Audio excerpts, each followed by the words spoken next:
So after 11 hours, the WNBA meeting and WNBPA meeting is done. It is finished. And you guys are probably like, Mick, you don't look great. Yes.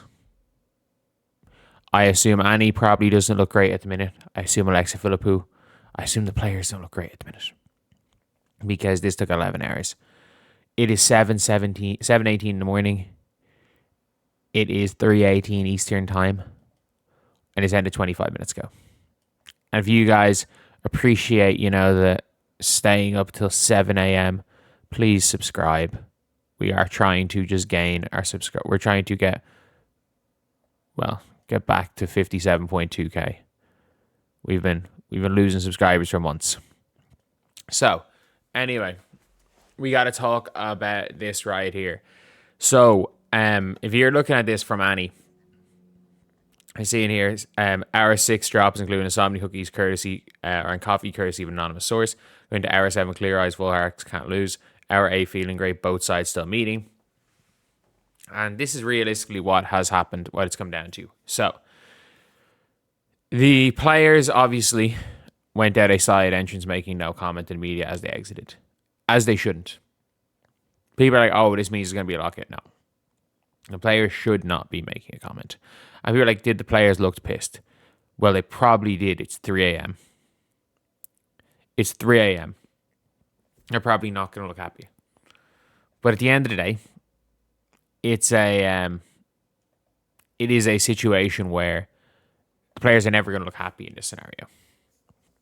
And the fact that it says here, league officials are still on site. Players and Liberty owner Taurasi have left after 10 hours of bargaining.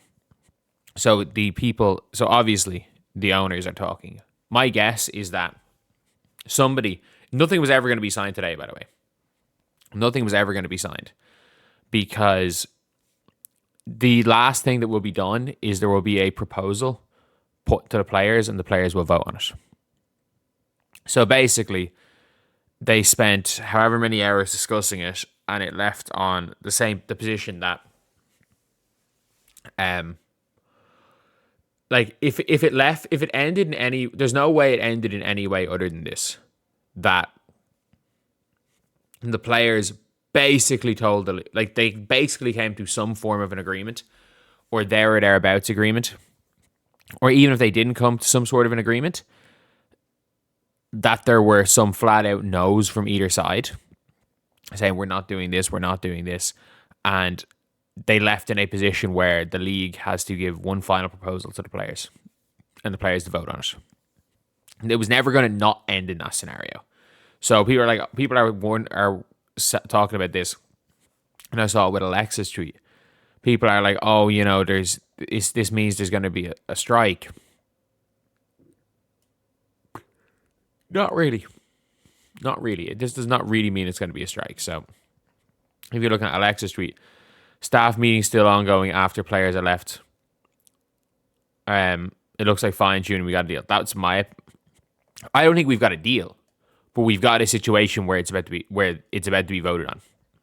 We are going to know in the next 72 hours whether there's a strike or not. The league are obviously putting together a final proposal.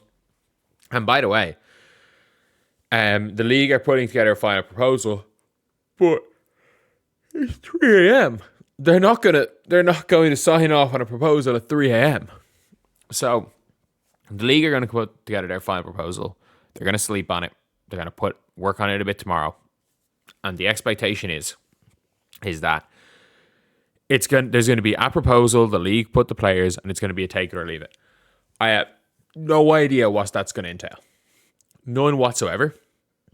None of us do. And people speculating, none of us have any idea what that's going to entail. But there's going to be a take it or leave it proposal. The fact that they're still on site means they're obviously just fine tuning, putting final details on paper. Yeah. They are absolutely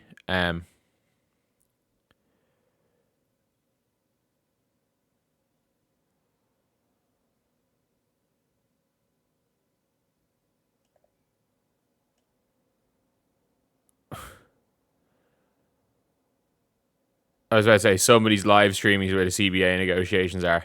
Did Venom show up to the CBA negotiations?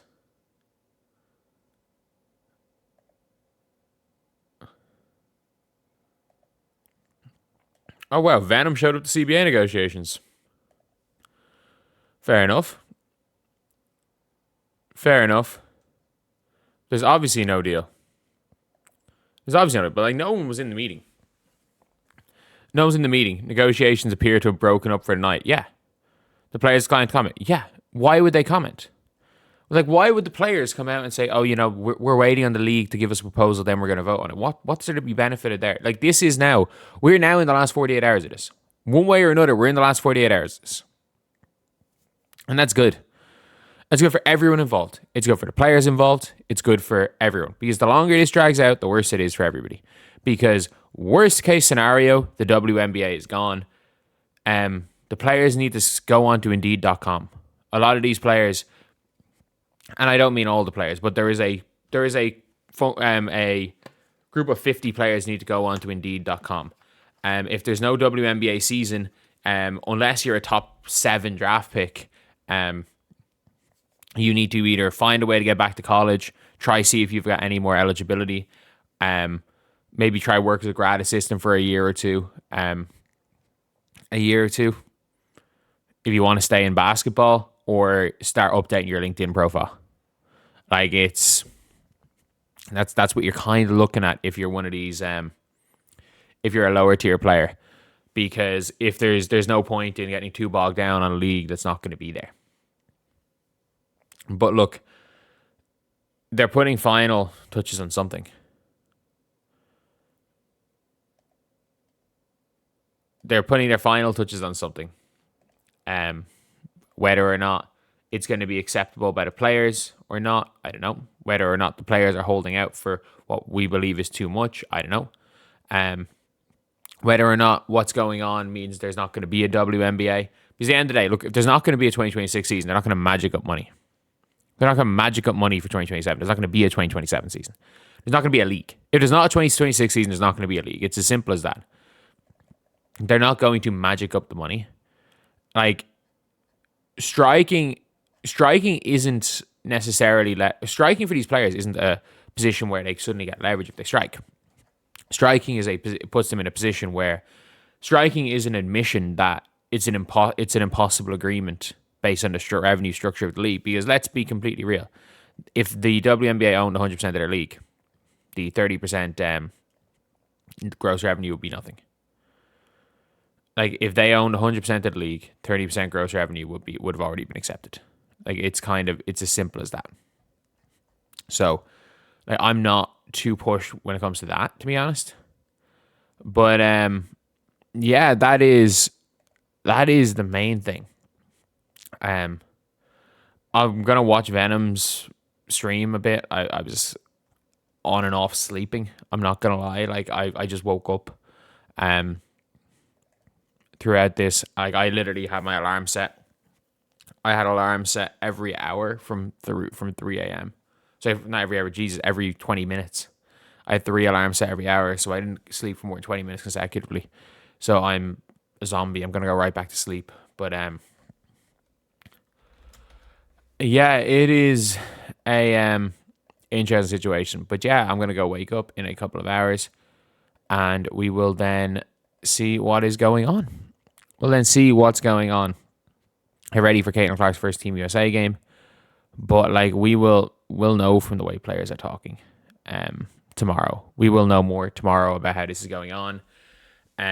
Nothing was signed today. Nothing was ever going to be signed at 2-3 in the morning with no players there.